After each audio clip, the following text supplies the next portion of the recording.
Em nome do Pai, do Filho e do Espírito Santo. Vinde, Espírito Santo, enchei os corações dos vossos fiéis e acendei neles o fogo do vosso amor. Enviai, Senhor, o vosso Espírito, será criado, e renovareis a face da terra. Oremos. Ó Deus, que instruíste os corações dos vossos fiéis com as luzes do Espírito Santo, fazei que apreciemos retamente todas as coisas segundo o mesmo Espírito e gozemos sempre da sua consolação por Cristo, Senhor nosso. Ave Maria, cheia de graça, o Senhor é convosco. Bendita sois vós entre as mulheres, bendito é o fruto do vosso ventre, Jesus. Santa Maria, Mãe de Deus, rogai por nós, pecadores, agora e na hora da nossa morte. Amém. Glória ao Pai, e ao Filho, e ao Espírito Santo, como era no princípio, agora e sempre. Amém. Em nome do Pai, do Filho e do Espírito Santo. Uma saudação amiga para todos os telespectadores que nos acompanham através da TV Canção Nova e desta rede de comunicação, e para toda a família cristã que quer continuar a fazer este caminho de fé através deste programa que chamamos A Luz da Fé, porque nos propomos, passo a passo, percorrer o Catecismo da Igreja Católica a partir da versão do IUCAT. Sou o Padre José António Orantes de Andrade, da Arquidiocese de Braga, e convosco quero fazer este caminho para nos ajudarmos mutuamente na descoberta da beleza da nossa fé, para conhecermos melhor estas verdades.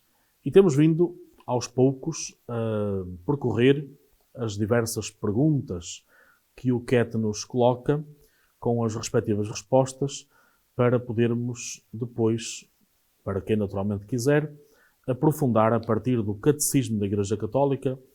Temos várias versões, e uma versão mais atual e de bolso, ou melhor, mais acessível pelo menos, é esta, mas há outras versões, como sabemos, onde podemos ler os diversos comentários que ao longo dos séculos foram feitos a partir das verdades da nossa fé. Como bem se recordam, no último programa falávamos sobre Jesus Cristo. Estamos a conhecer melhor o credo, digamos, aquela que composto pelas verdades principais da nossa fé, e, naturalmente, que Jesus Cristo, como segunda pessoa da Santíssima Trindade, é a nossa referência máxima. E ligado a Jesus, hoje iríamos falar da Virgem Maria. Ela que, escolhida por Deus para ser a mãe de Jesus, naturalmente que cooperou com esta missão salvadora de Deus, e por isso importa conhecê-la um bocadinho. Até porque nós, não só os portugueses, mas todos os cristãos, temos naturalmente um grande amor à Virgem Maria. Então diz-nos o IUCAT, por que razão a Virgem Maria é virgem, digamos. No Catecismo, a partir dos números 484 até ao 504 e depois do 508 ao 510, nós podemos perceber esta riqueza das diversas interpretações que foram feitas ao longo dos tempos, mas numa afirmação mais breve, o IUCAT diz-nos que Deus quis que Jesus Cristo tivesse uma verdadeira mãe humana, reservando a si a paternidade do seu filho, pois desejava estabelecer um novo início que não se desse às forças humanas, mas só a ele.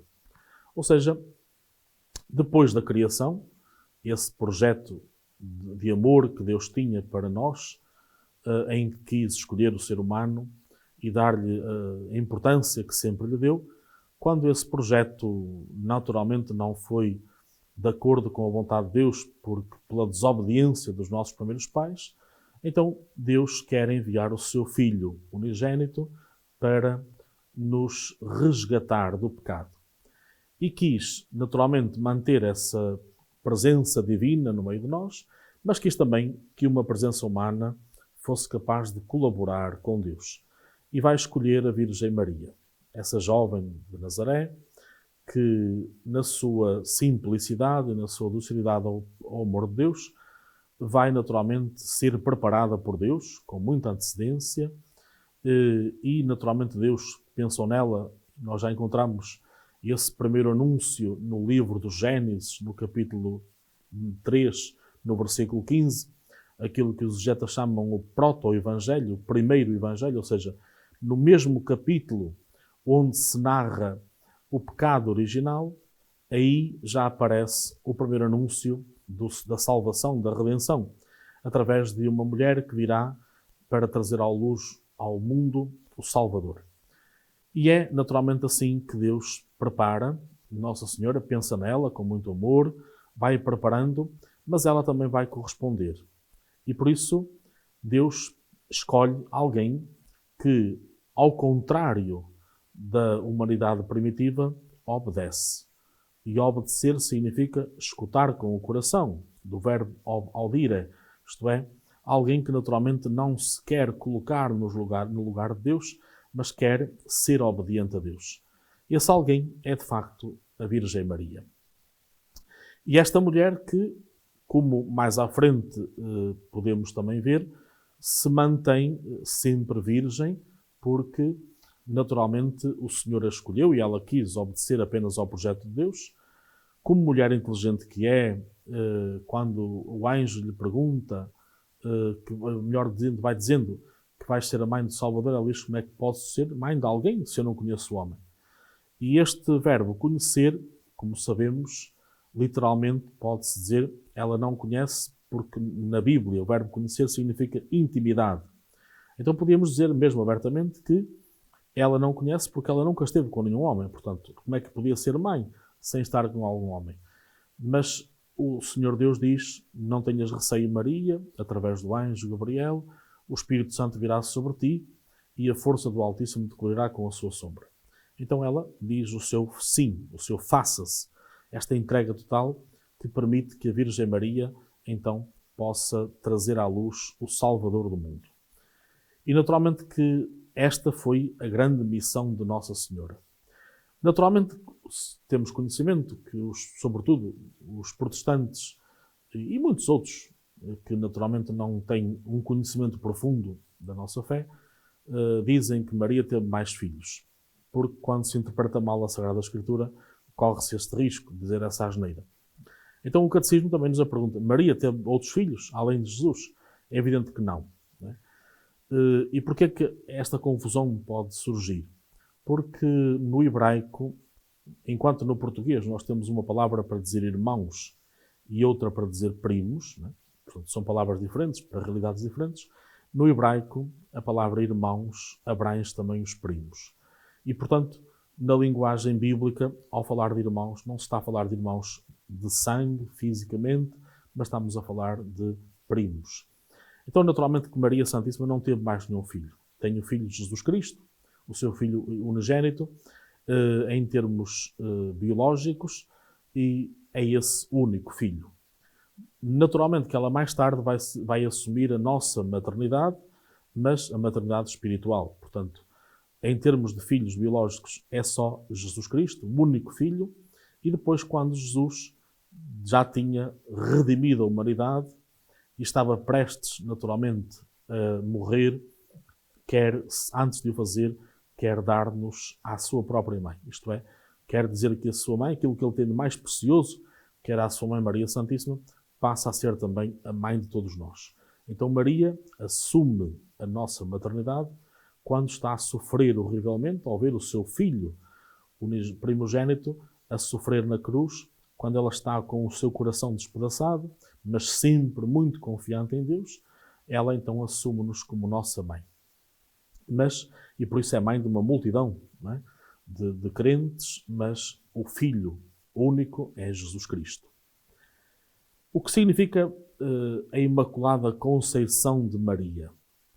Esta afirmação que sempre foi muito aceita pela Igreja, desde os primórdios até aos nossos dias, levou algum tempo a ser definido como dogma. Naturalmente porque a Igreja tem o seu caminho de prudência para definir as verdades de fé e, acima de tudo, quer defini-las como algo que seja naturalmente revelado por Deus. Não é? Para termos apenas um exemplo do cuidado que a Igreja tem, porque a Igreja é prudente e tem esta história de 2000 anos exatamente por isso tem uma capacidade de ver as coisas não na pressa que hoje o mundo nos educa ou nos vai propondo, mas na calma naturalmente de Deus. Vemos, por exemplo, os santos. Quando a Igreja proclama um santo, é quando Deus diz que esse santo, que essa pessoa está junto de Deus, através de um milagre. Ou seja, a Igreja prepara todo um processo, escuta testemunhas, analisa os escritos daquela pessoa, mas, naturalmente, só quando acontece o milagre, isto é, quando Deus afirma que aquela pessoa está junto de Deus, é que a Igreja proclama santo ou santa. Não é?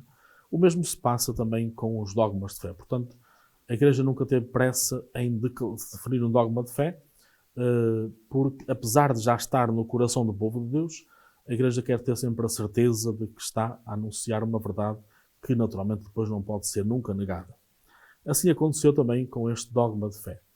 Maria foi concebida sem pecado, e um dogma que foi definido apenas em 1854, portanto muito próximo de nós, apesar de ser no século XIX, mas estando nós no século XXI, é um dogma ainda recente, e sabemos que temos um outro mais recente ainda, que fez apenas 70 anos no passado dia 1 de novembro, o dogma da Assunção de Nossa Senhora ao Céu, mas este dogma da Imaculada Conceição, definido em 1854, é mais tarde, 3 anos depois, confirmado por Nossa Senhora quando aparece em Lourdes, na França, dizendo a Bernadette: eu sou a Imaculada Conceição. Portanto, Deus, no fundo, nos confirma aquela verdade de fé que já estava presente na devoção do povo de Deus, porque sempre acreditou que Maria era Imaculada, mas agora o Senhor Deus confirma-nos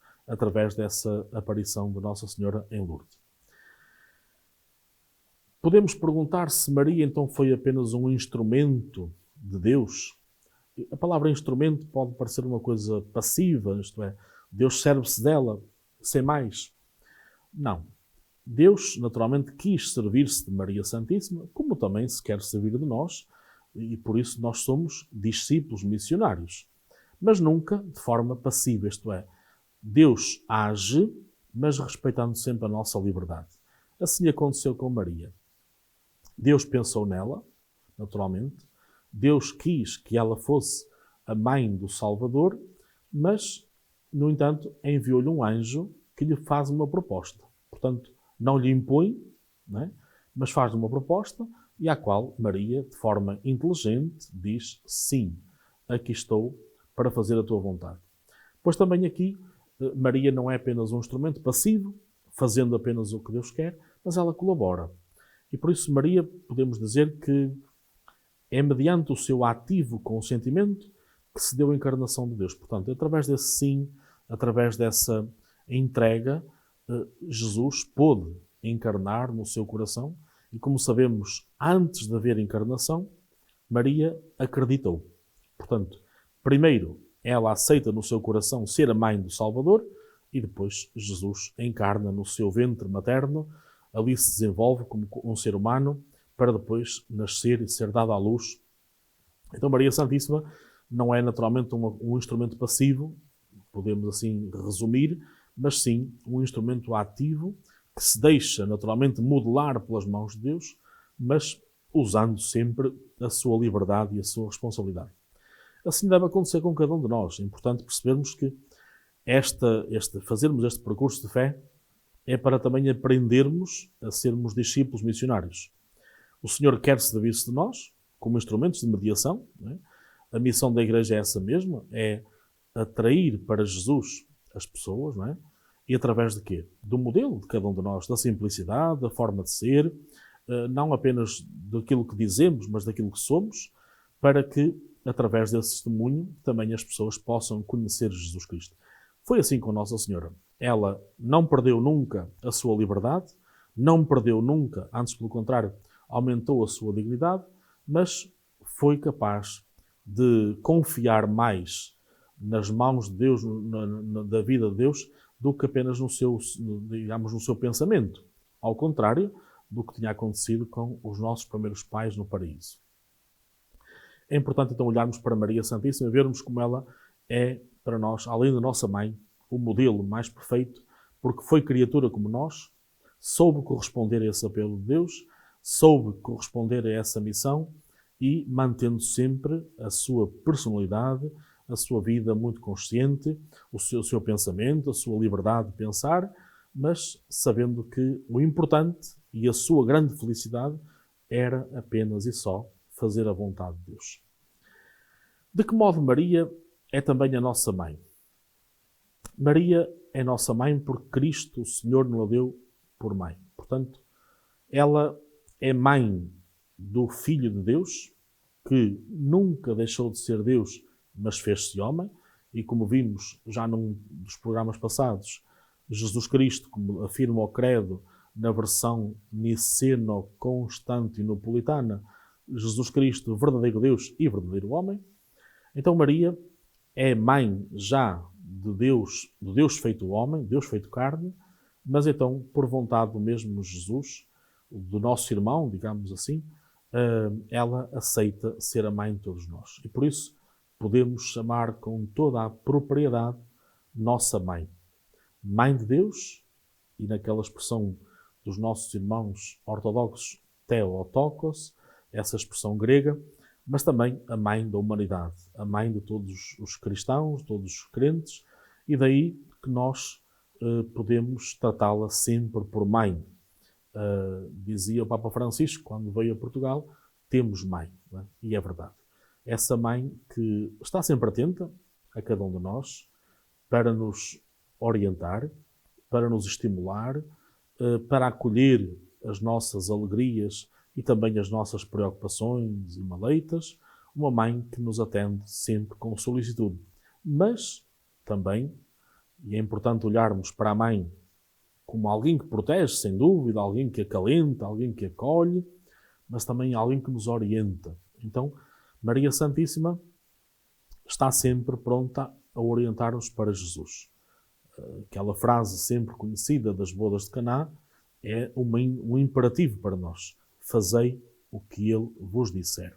Isto é, Maria Santíssima gosta naturalmente de nos acolher como mãe, gosta de nos proteger, mas também quer exatamente que nós sejamos mais fiéis ao seu divino Filho. Então, uma verdadeira devoção a Nossa Senhora não é apenas pedir-lhe que nos ajude, que nos proteja, que seja de facto aquela a quem nós podemos recorrer, como dizia São Bernardo, e que recorremos sempre com a certeza de que somos acolhidos, mas também, ao mesmo tempo, aceitarmos o desafio que ela nos lança de olharmos mais para Jesus, ouvirmos mais o próprio Jesus Cristo, seguirmos mais de perto Jesus Cristo. É importante que esta relação com a nossa mãe aconteça nesta perspectiva sempre, não é? Não só por interesse, não só por necessidade, mas também percebendo sempre, porque há uma afirmação de Jesus que nós nunca podemos esquecer. Procurai primeiro a glória de Deus e tudo o resto vos será dado por acréscimo. Então, a nossa relação com Deus não pode ser apenas de necessidade, de quem precisa, de quem está sempre a pedir apoio, mas também de quem é capaz de saber exercer a sua missão. E nós somos batizados, e por isso discípulos de Jesus Cristo, para sermos sempre missionários. E nessa perspectiva, na medida em que aderimos constantemente a Jesus e o vamos testemunhando no dia a dia, também estamos a dar alegrias a Nossa Senhora e ela, naturalmente, como nossa mãe, está a interessar-se sempre por nós e nem precisaríamos de lhe pedir quando, naturalmente, alguma coisa não corre tão bem, porque ela, como mãe, está sempre atenta. Qual é a mãe aqui na Terra que não percebe as dificuldades dos filhos? Basta pensar, basta olhar para a cara do filho, basta ver se o filho está contente, se está menos contente, se está a precisar de alguma coisa, se está a passar algum momento. Assim são as mães da Terra, quanto mais a mãe do céu. Então, tenhamos confiança nesta mãe que o Senhor Jesus nos deu por nossa mãe, para que sejamos cristãos mais ao jeito do seu divino Filho, e essa será a forma de nós alegrarmos cada vez mais, de permitirmos que ela não sofra tanto, porque quando, naturalmente, a humanidade não é fiel a Jesus, isso faz com que a mãe também sofra. E nós, os cristãos, mais conscientes, mais comprometidos, não queremos que isso aconteça. Então procuremos que a partir desta leitura do Catecismo da Igreja Católica, primeiro, a nossa relação com Maria seja mais profunda, mais verdadeira, mais autêntica, percebamos exatamente a sua grande missão aqui na Terra, como criatura soube obedecer a Deus e fazer a vontade de Deus, e agora no céu sabe olhar para nós com ternura e continuar-nos a apontar o caminho para o seu Divino Filho. Que esta leitura do Catecismo, pelo menos do Yucat, possa ajudar-nos a ter uma devoção mais autêntica, mais verdadeira, não uma devoção interesseira, como aliás diz São Luís Maria Grignon de Montfort, que há muitas devoções a Maria, mas são incorretas. Nós queremos ter uma devoção autêntica, verdadeira, uma devoção que nos aponte sempre para Jesus, através de Nossa Senhora. Que esta leitura que continuamos a fazer, que vós fazeis em casa, e certamente até depois em família, ou em grupo de amigos, porque não? Porque se não conhecermos as principais verdades da nossa fé, naturalmente que não conseguimos também viver a nossa fé. Ninguém pode amar o que não conhece, ninguém pode testemunhar aquilo que não sabe, então procuremos que também no nosso dia-a-dia haja espaço para, até no encontro familiar, podermos reler, aprofundar, dialogarmos uns com os outros sobre as verdades da nossa fé. Quantas vezes podemos gastar tempo tão útil, não é? Agora que se aproxima também o inverno, os dias são mais pequenos, as noites são maiores, por que não fazer um serão em torno de uma lareira para percebermos e relermos e aprofundarmos estas verdades de fé, para que também haja mais clareza, mais consciência e possamos ser discípulos missionários sempre ao jeito de Jesus Cristo. Caríssimos irmãos, quero pedir ao Senhor também a bênção de Deus para todos, e a bênção de Deus significa que queremos caminhar com Deus, queremos ser mais fiéis a Deus, queremos que Ele vá tendo o lugar principal no nosso coração. Amar a Deus sobre todas as coisas, é isso mesmo.